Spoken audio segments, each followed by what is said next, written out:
Olá pessoal, tudo bem? Estamos aqui em mais uma aula de Direito Administrativo. Nós estamos na nossa aula de número 4 e vamos iniciar o tema ato administrativo ou atos administrativos.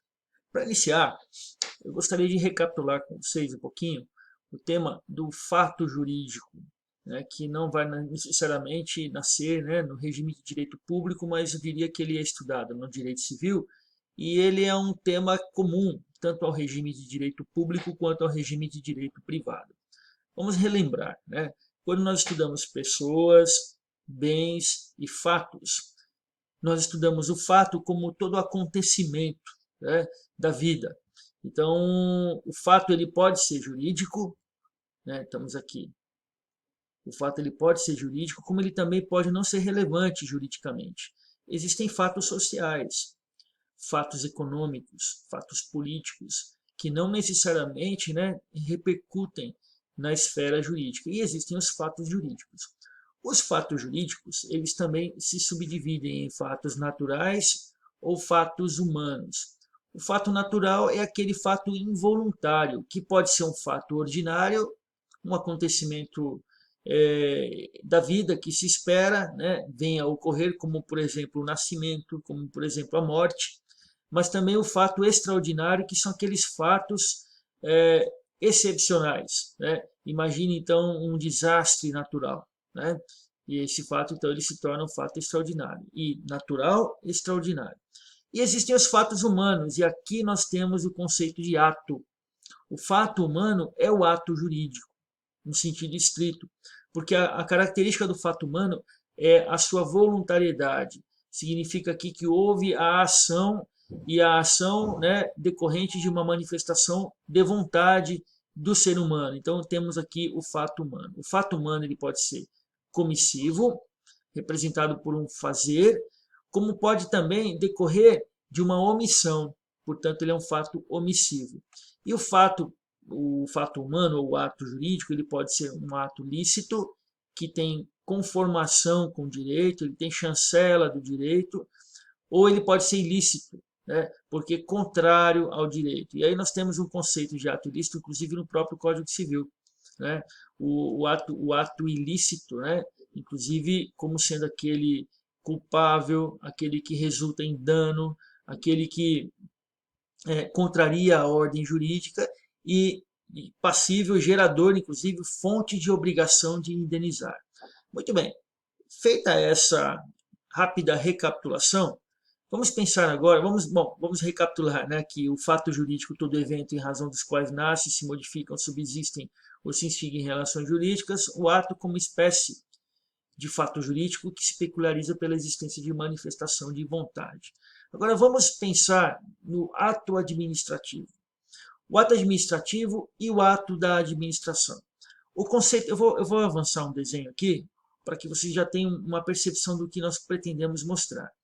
O ato da administração é um ato realizado então pelo Estado, né, na sua função administrativa, mas que não necessariamente está inserido no contexto do regime jurídico de direito público.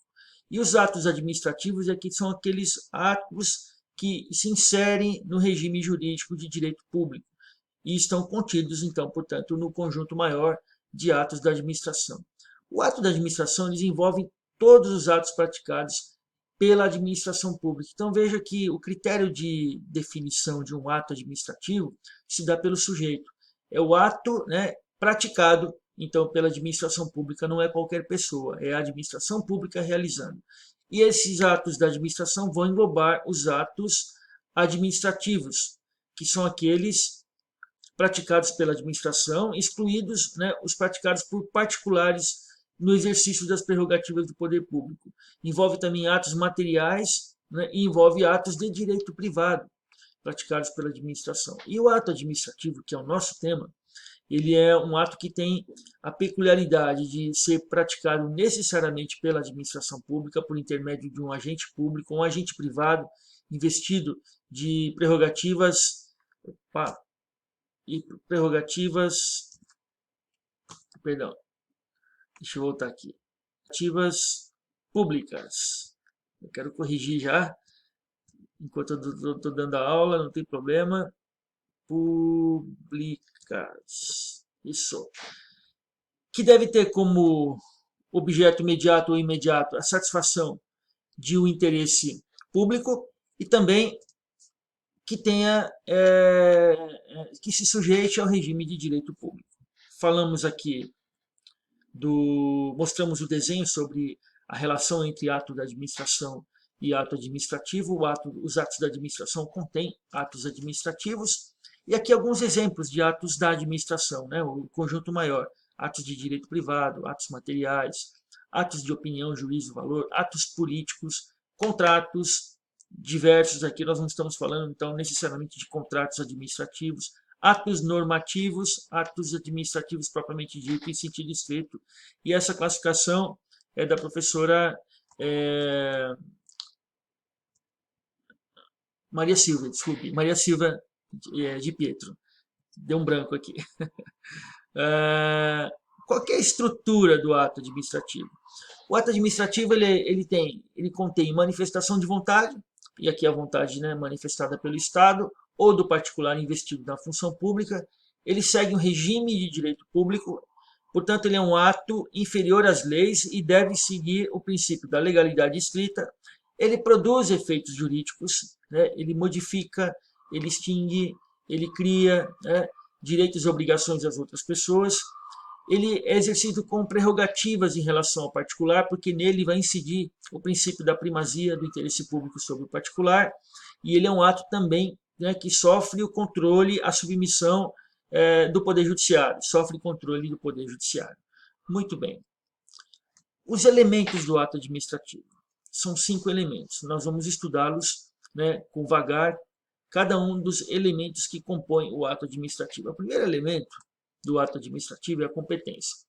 E a competência aqui é aquela que nós conhecemos mesmo, né? Lá do direito processual, do direito constitucional, que é um conjunto de atribuições conferidas pelo ordenamento jurídico, né, às pessoas jurídicas, órgãos e também agentes públicos, com o objetivo de possibilitar o desenho de suas atividades. Então, no ato administrativo é preciso saber de antemão a quem cabe realizá-lo, né? E essas características, né, da competência, elas podem ser resumidas em 3. A primeira delas é que a competência do ato administrativo ela é inderrogável. O agente público, perdão, ele não pode, eu já estou apanhando aqui, o agente público ele não pode abrir mão de parte de sua competência para não produzir o ato. Então, uma vez que ele é investido de função pública, significa implicitamente que a ele cabe a realização daquele ato. Não há possibilidade, né, de derrogação. Ele é improrrogável. A competência não poderá ser posteriormente atribuída a quem não a possuía quando da prática do ato, né? Ou seja, se um agente que não é competente praticar um ato administrativo, esse ato nunca se transformará em válido, né, em um ato válido, mesmo que ele se torne competente posteriormente à sua prática. A competência não se prorroga, não se convalida um ato realizado por um agente incompetente, mesmo que depois ele se torne incompetente para a realização daquele ato. Essa aqui é a ideia. E o ato também, a competência também é irrenunciável, ou seja, ela é exercida pelos órgãos administrativos a quem for atribuída como própria, salvo em casos de delegação e casos de avocação previstos em lei. O que é a delegação?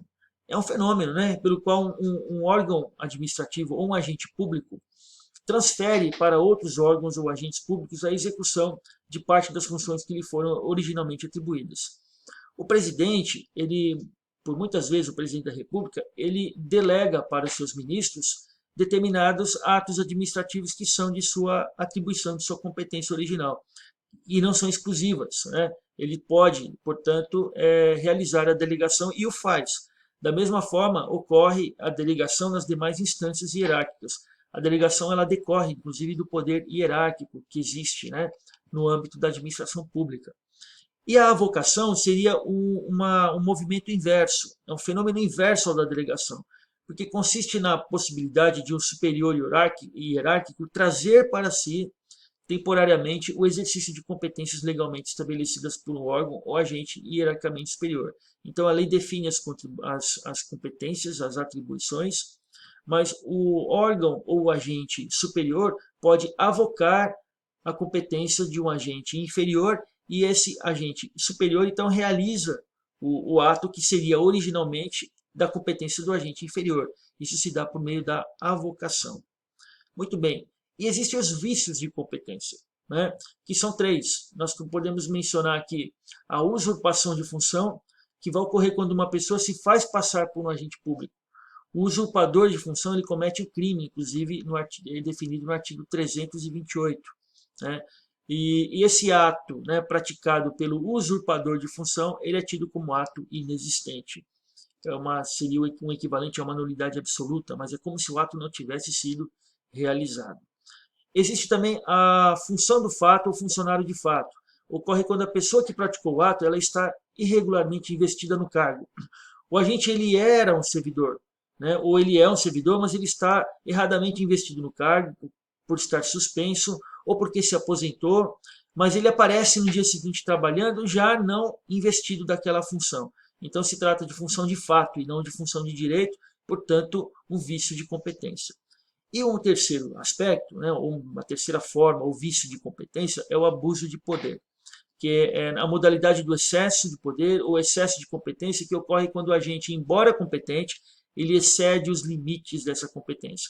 Na Lei 8.112, que é o Estatuto do Regime Único do Servidor Público da União, ele estabelece que o chefe imediato ele pode aplicar penalidade de suspensão ao seu subordinado por até 30 dias. Se ele aplica uma suspensão superior a esse período, ele excede os limites da sua competência. Bom, paramos por aqui, vamos prosseguir com os demais elementos do ato jurídico na próxima gravação.